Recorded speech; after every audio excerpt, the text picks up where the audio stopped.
This video contains minor Angels of the Zariman spoilers. With the Angels of the Zariman update, we've got new evolving weapons, the Incarnate weapons. This video, I'll focus on the secondary weapon, the Latum. Let's explore its evolutions and see how you can get the most out of it. I'm the Engineer, let's solve a practical problem.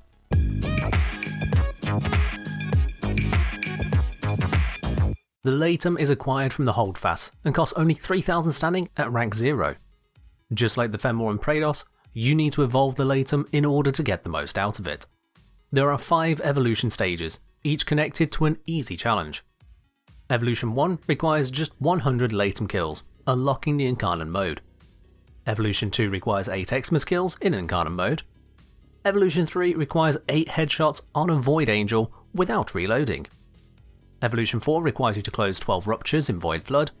And Evolution 5 requires you to do any mission with all 3 Incarnate weapons equipped. The Latum has 2 firing modes. The normal mode is a semi-automatic pistol with high slash proportion and substantial recoil. While this is usable, far more valuable is the Incarnate mode. You charge Incarnate mode with headshots, requiring 12 headshots for a full charge just like with the Fenmore. Multi-shot contributes to this, speeding up your charge gain. Activate Incarnate mode by pressing secondary fire, transforming the weapon. The Incarnate mode has around 200 rounds without using your ammunition pool. It becomes a fully automatic weapon, firing slow moving projectiles with a small area of effect on hit. The damage also changes from a slash impact weapon to a radiation impact weapon. All of the impact on the direct hit and all of the radiation on the explosion. In this way, it acts like a secondary Exceltra, although only in terms of handling.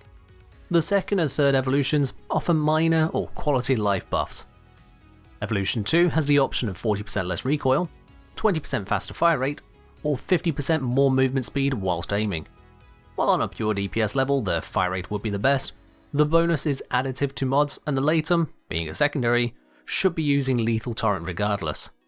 I personally find the recoil control much more helpful to assist in getting those crucial headshots for charging the weapon.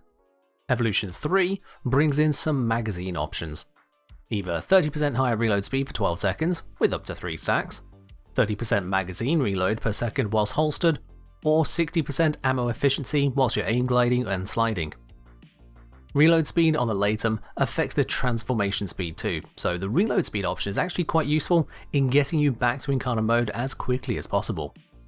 The ammo efficiency, however, is not as useful overall, especially as it doesn't apply to the Incarnate mode charge. As for passive reload, it's an option if you intend to switch weapons a lot, but the reload on the Latum, especially with the reload perk, is no concern at all really. All of these buffs are additive to other sources, such as secondary merciless reload speed bonus.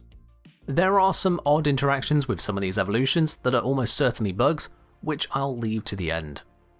Now Evolution 4 brings in either the options of 50% headshot damage, more charge from headshots in normal mode, or plus 20% status chance at the cost of minus 10% critical chance.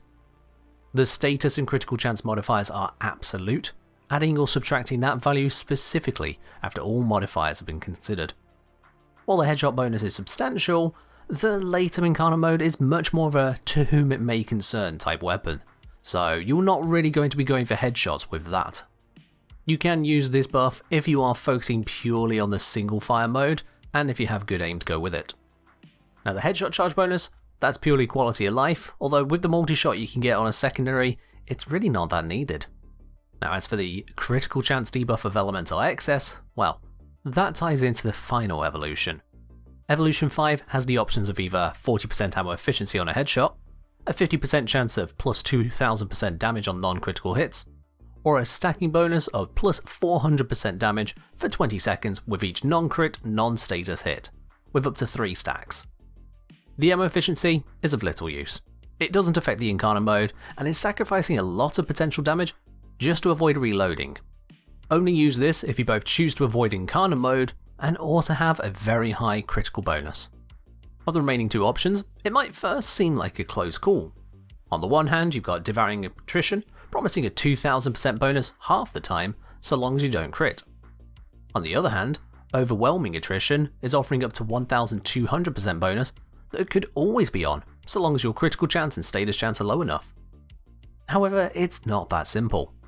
Devouring Attrition is a 2000% multiplicative bonus, meaning your total damage after all calculations is increased by 2000% when triggered, giving you an average result of 11 times damage on non-critical hits, regardless of any pure damage, faction damage, or elemental damage mods you may have.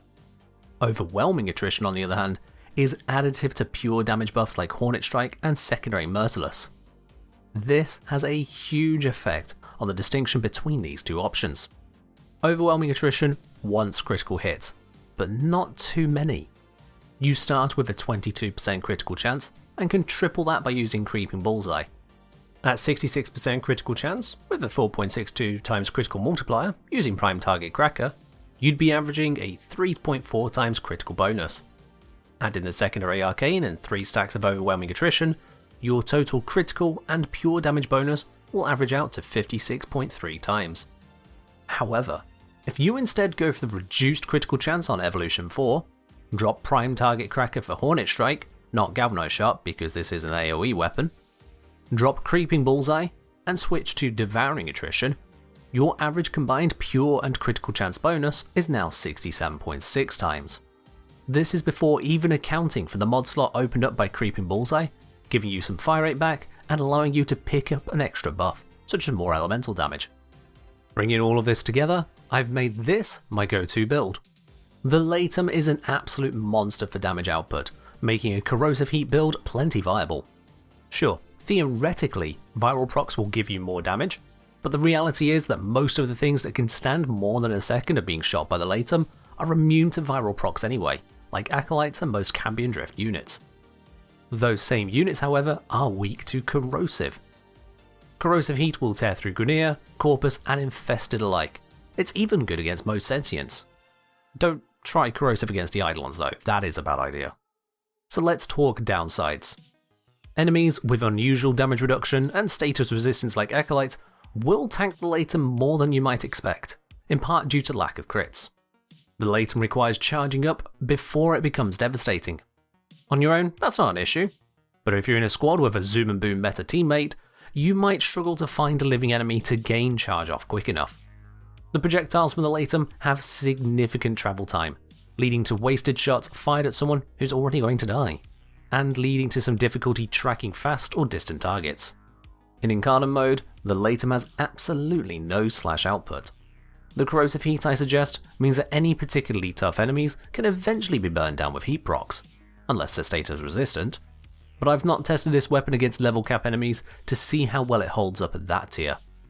I'll be honest though, with the damage output of the Latum, it's probably not an issue.